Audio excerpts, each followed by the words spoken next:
Hello दोस्तों, स्वागत है आपका अपने यूट्यूब चैनल एग्जाम गुरु में। तो दोस्तों आज मैं आपको यहाँ पे नेवी एमआर से रिलेटेड टॉप 25 जीके क्वेश्चन लेके आया हूँ। ठीक है, आपको ये पता है कि आपका जल्द पेपर होने वाला है, एडमिट कार्ड तो आ गए। ठीक है, पेपर होने वाले हैं।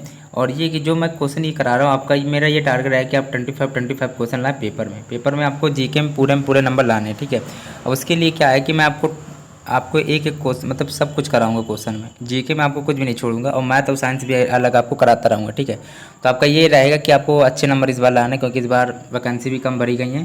क्योंकि इस बार इतनी कट ऑफ हाई गई है कि बता नहीं सकते। और 1 लाख ये कि 25,000 तक फॉर्म भरें, कुछ 1,30,000 या 25,000 तक भरेंगे, 1 लाख प्लस है। ठीक है, तो ये कि इस बार बहुत ही झोल रहेगा कट ऑफ का, तो इसलिए ज़्यादा तैयारी कर लेना इस बार। और जितना देखो, जितना मैं पढ़ा रहा हूँ इस समय, ठीक है, प्रैक्टिस सेट के लिए जीके जितना भी जो करा रहा हूँ वो बहुत ही इंपॉर्टेंट है। ठीक है, पेपर में, क्योंकि जितने भी प्रैक्टिस सेट करा उससे 2 या 3 नंबर आपका जरूर फंसेंगे पेपर में। ठीक है, मैं मेरा यही पूरी कोशिश रहेगी कि आपको इंपॉर्टेंट क्वेश्चन कराएं। चलो वीडियो स्टार्ट करते हैं। हाँ, एक छोटा सा काम कर देना, चैनल को देखो, चैनल को सब्सक्राइब जरूर करना। यहाँ पर लाइक बटन आ रहा है तो उसको लाइक कर लेना। ठीक है, वीडियो स्टार्ट करते।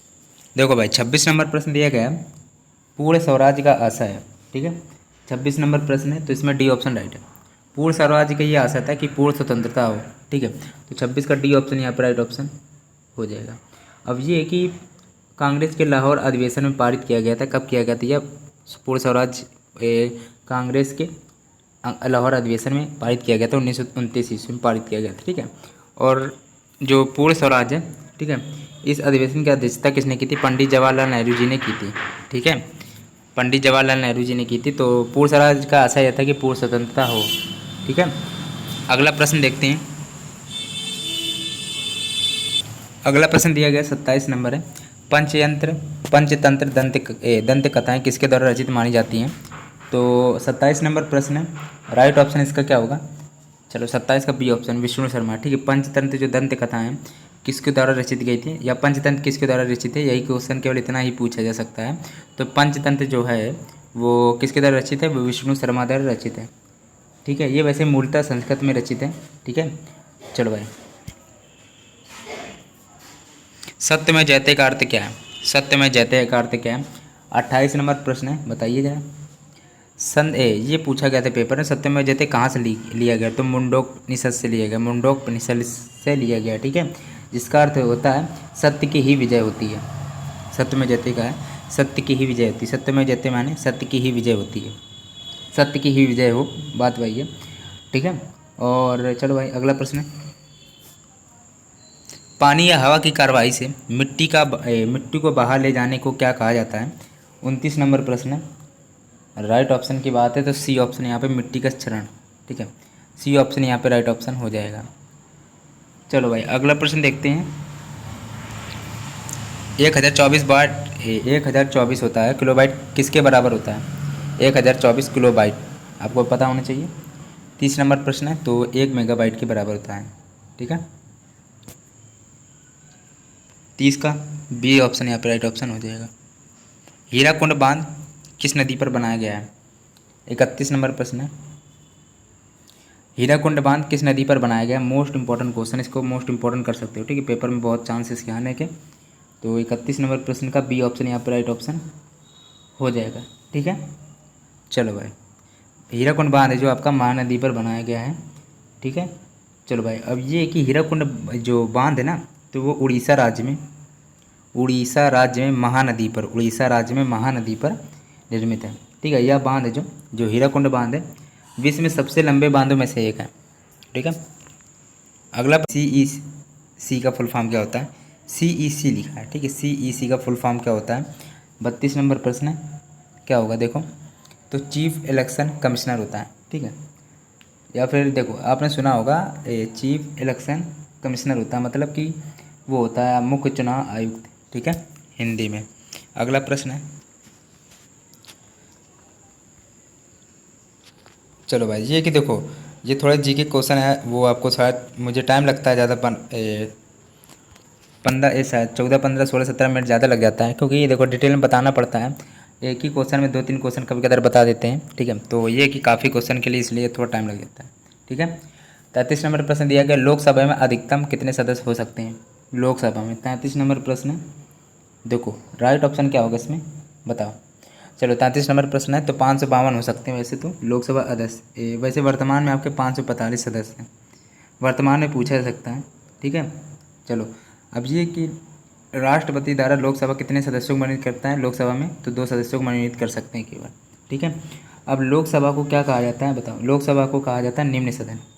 ठीक है, लोकसभा को निम्न सदन कहा जाता है और राज्यसभा को उच्च सदन कहा जाता है, ये चीज़ याद रखना। और 545 सदस्य वर्तमान में, वैसे अधिकतम सदस्य कितने हो सकते हैं, 552 हो सकते हैं। 34 नंबर प्रश्न है, दिल्ली का प्रसिद्ध लाल किला किसके शासनकाल में बनाया गया था। 34 नंबर प्रश्न है, राइट ऑप्शन क्या होगा, तो दिल्ली का जो लाल किला है वो शाहजहाँ के शासनकाल में बनाया गया था।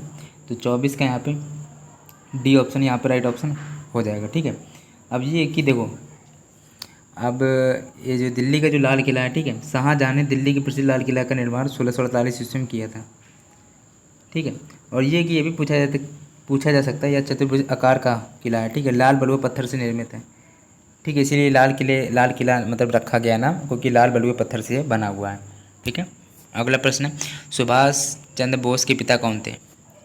तो ये राइट ऑप्शन है, सिंपल सा है। 35 का यहाँ पे बी ऑप्शन यहाँ पे राइट ऑप्शन हो जाएगा, जानकीनाथ बोस है। ठीक है, तो बी ऑप्शन यहाँ पर राइट ऑप्शन हो जाएगा। अगर पूछ लिया जाए पेपर में कि सुभाष चंद्र बोस हैं, ठीक है, इनका जन्म कब हुआ था, तो 23 जनवरी को हुआ था।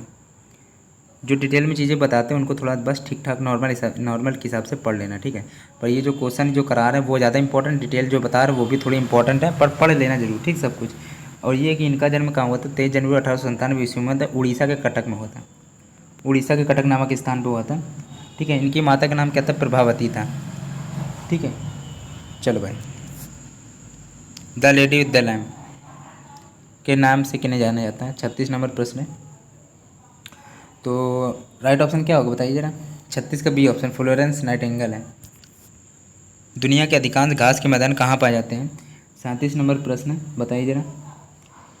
37 नंबर प्रश्न की बात है तो शीतोष्ण क्षेत्र में। ठीक है, दुनिया के अधिकांश घास के मैदान आपके शीतोष्ण क्षेत्र में पाए जाते हैं। अगला प्रश्न है, सारे जहाँ से अच्छा गीत, सारे जहाँ से हिंदुस्तान हमारा गीत किसने लिखा है।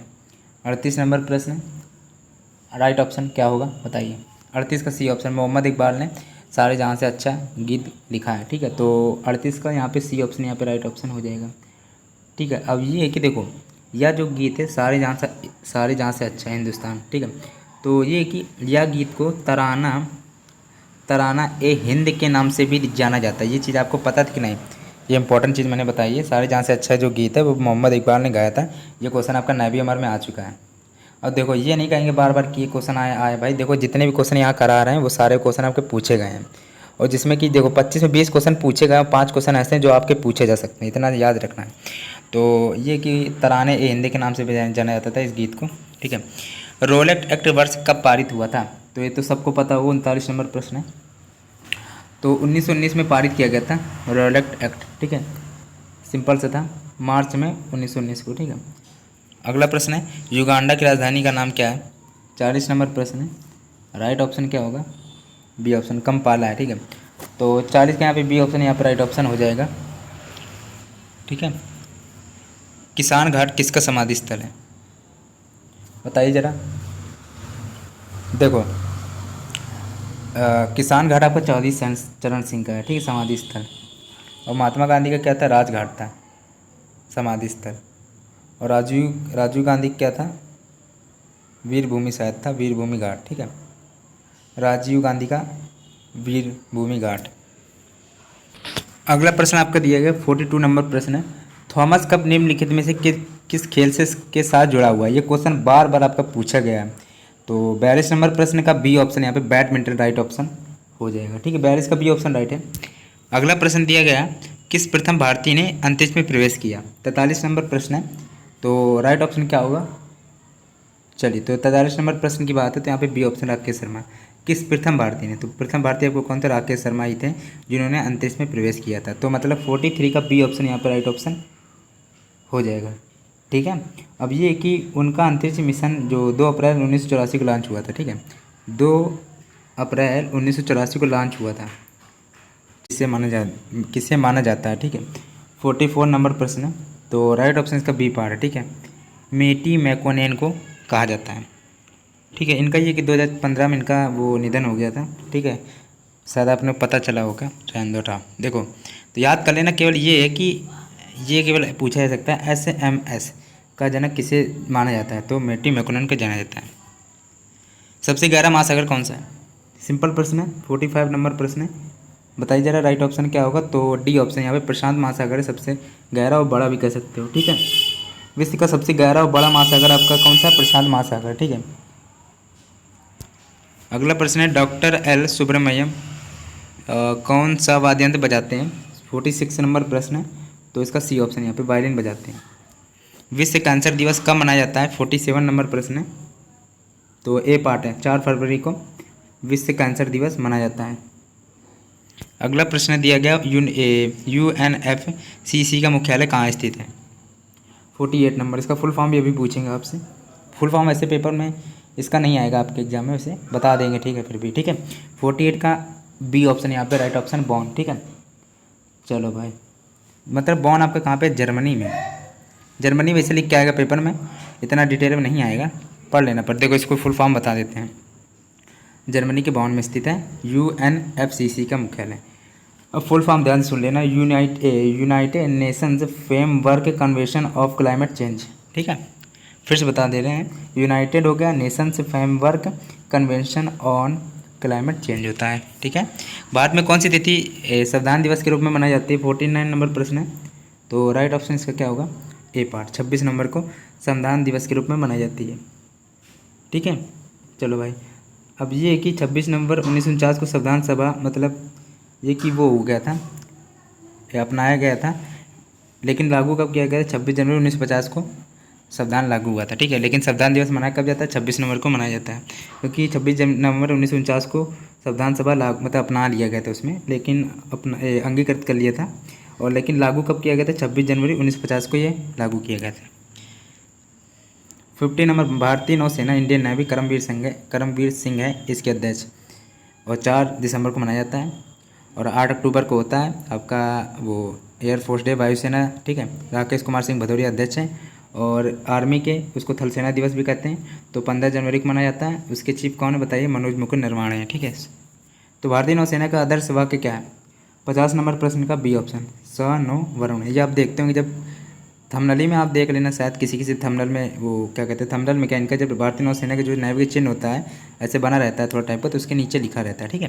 और ये कि 25 क्वेश्चन आपको कैसे लगे? वीडियो यदि अच्छा लग रहा है तो चैनल को सब्सक्राइब लाइक जरूर कर लेना भाई। देखो आप जितना लाइक सब्सक्राइब जितना सपोर्ट करेंगे उससे दुगना तिगना हम आपको, ठीक है, आपका मतलब वो है कि वीडियो डालेंगे, ठीक है। वीडियो अच्छा लग रहा है तो लाइक जरूर करना।